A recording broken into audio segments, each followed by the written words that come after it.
we've never seen a frontrunner like Donald Trump.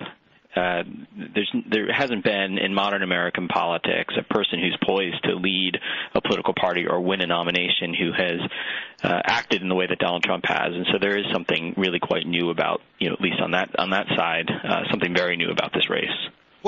So there have been non-elected officials who have run for president, business people who have run for president. Is the new thing about Trump his presentation or his positions that he takes, or just how he's running his campaign? Positions? You've heard positions? Wow, you must be hearing things I haven't heard. Sure, there have been business people who've run.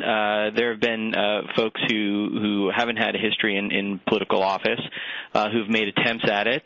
Some, like Wendell Willkie back in the day, were successful at least winning the nomination. It's a non-traditional route, to be sure, but that by itself is not new. What you have in Trump is a person who is running from the outside. Again, that is fairly common. We see that every now and again. We've never seen someone completely from the outside in the modern era make their way to or poised to win the nomination, this week's events notwithstanding.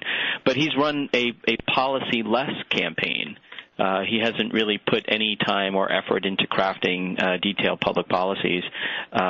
He has very little substantive response to the issues that are out there, and it's working for him. And that I think is the thing that makes this a very distinctive race, a very unique race. How is it working for him? I mean, how can he be this sort of totally unique policy-free candidate? He's still, some bad polling numbers have come out for Wisconsin for him, but he's still the far and away leader in the delegate count. He's still the front runner.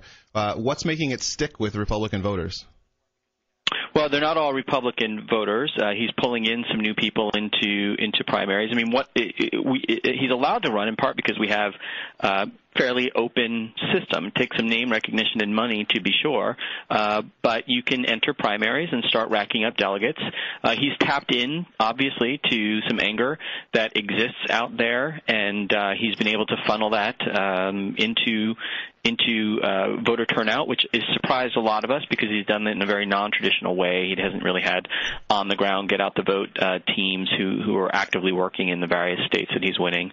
So that, again, those are some new elements that I think have a lot of us scratching our heads because I didn't really see that coming. Normally you win by having a very active and good get-out-the-vote operation. For example, not having that harmed Marco Rubio, but not having it has not harmed Donald Trump. So I think there is an element of his brashness, which is a polite way of phrasing his candidacy, has tapped into a lot of anger and has motivated a lot of people to turn out.